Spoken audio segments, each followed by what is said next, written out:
6 laps is the distance around here normally, so Sebastian Vettel has done a race distance already around this circuit. Crikey. Last year he did something ridiculous, like 640 odd laps across the 2 tests. So the drivers are going to be put through it, and as we've seen at certain points, he's not pushing to the absolute maximum of that car, nor would you expect someone who is pushing right now, Hulkenberg, who is about to vacate that car for Daniel Ricciardo in the afternoon, down at turn 10 now. Is Lewis Hamilton getting in this afternoon for Mercedes? I think he is. Yeah, so Bottas plodding around. I say plodding, he's firing it around 64 laps. Vettel back out on track for another stint before lunch. There's Romain Grosjean finally back out on track. Only 14 laps under his belt today. Perhaps that Ferrari engine, the fuel pressure issues affecting him more than Raikkonen and Vettel.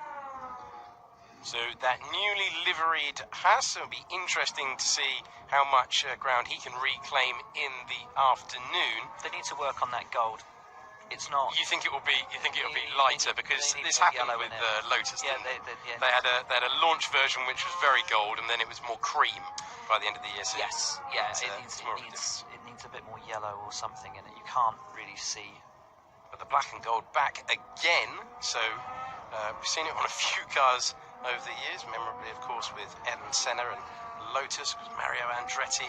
Fantastic. Emerson Fittipaldi. Yeah, phenomenal racing names of old, and now adorning the Haas team, who were definitely going for that when they were coming up with the livery. So Grosjean's had a trip to the gravel today. He's had that stoppage earlier on, and here we go, right on cue. Here was the spin that put him into the gravel, but he did recover from this.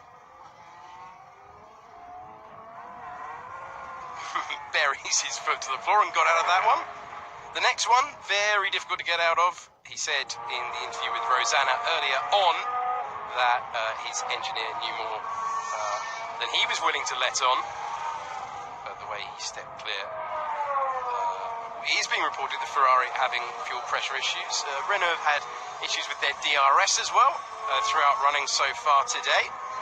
And that is the story of, the low points really of the Haas morning. But it's tested. That is what we are here for, to iron out the kinks of these phenomenal 2019 machines. And Daniel Kvyat circulating again for so long. Spent a long time in the middle of this session in the pits, and now up to 32 laps. I've got to say that Honda is sounding less raspy this year. It doesn't have quite such a sort of a... I once heard it described, Jason Swales, my producer, once described it as sounding like a bunch of spanners in a metal dustbin.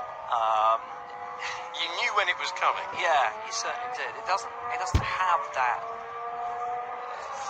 raucous kind of edge that used to really jar your jawline as it drove past. I'm not going to say it's sweet sounding just yet, but it's certainly a bit better.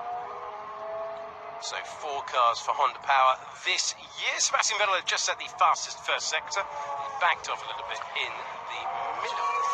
I reckon Mercedes and Red Bull aren't, they're not showing their hand just yet. It looks like the Ferrari's running a touch lighter. It certainly appears to be more nimble, Mercedes and the Red Bull by comparison. I thought it was interesting that Mercedes weren't putting engineers up for interview like they normally do. I thought that was a fantastic insight. That either points positive or negative. Yes. So that's the insight you get here on F1 TV. Yes, it could be one of any option. It could be anything, but it was a very interesting detail as we move into the final 2 minutes of this 4-hour opening session to start the 2019 season. Formula's 70th season this year. Of course, the season opener in Melbourne and finishing in Abu Dhabi, and quite a lot to be decided in between. 1000th race in China. Of course, in China, and that will be one. Looking at Sebastian Vettel, who knows his place in the history of the sport and loves it and likes the details. And you get drivers who sometimes go, I'm not particularly bothered about the stats, but I think deep down they all are. Oh yeah. And he would definitely want the place in history as the winner of the 1000th race. But we will see. Right now, it's a very good morning for that slightly well, the matte finish, it reminds me of old pictures of, funny enough, the Alfa Romeo. They used to have that day glow livery in the 80s. And, and it's very much along those lines. And ironically, not like the Alfa that is currently running. Grosjean setting a personal best in the first sector as we are into the final minutes. What would set that Ferrari on? Gold rims. As you see on the rear there, that's a flash of yellow. Am I supposed to look like the gold rims of the 90s? Gold ring. I reckon gold rims or black rims on that Ferrari would make it look absolutely... Every year you look out for it. They've got a little bit of the black front wing, which always looks so good, but we'll see whether they tweak that as the year goes by.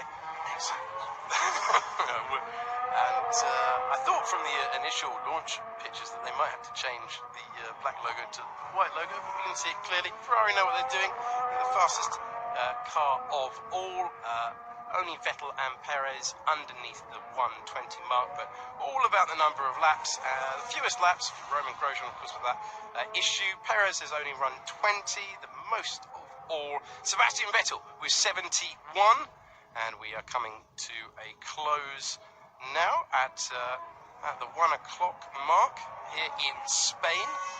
And despite that earlier burger, I am dying for a bit of lunch, and the checkered flag is out. Another gantry just below our commentary box. There you go. A very good morning's work for Ferrari. Sebastian Vettel, the fastest car.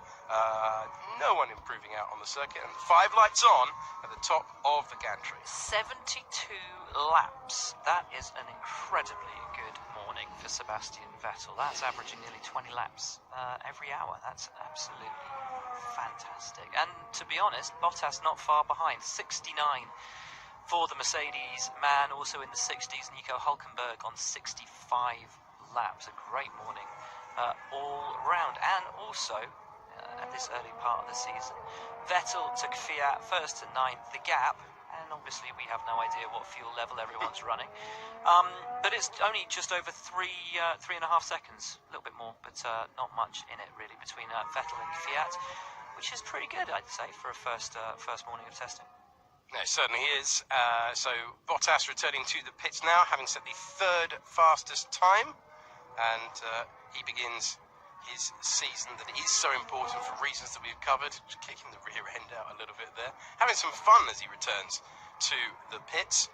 And the only real, we saw a little bit of a issue with Verstappen recalled to the pits, but the only issue with Haas, that was enough to stop it for a long time. Only 2 red flags. And only 2 red flags, which is...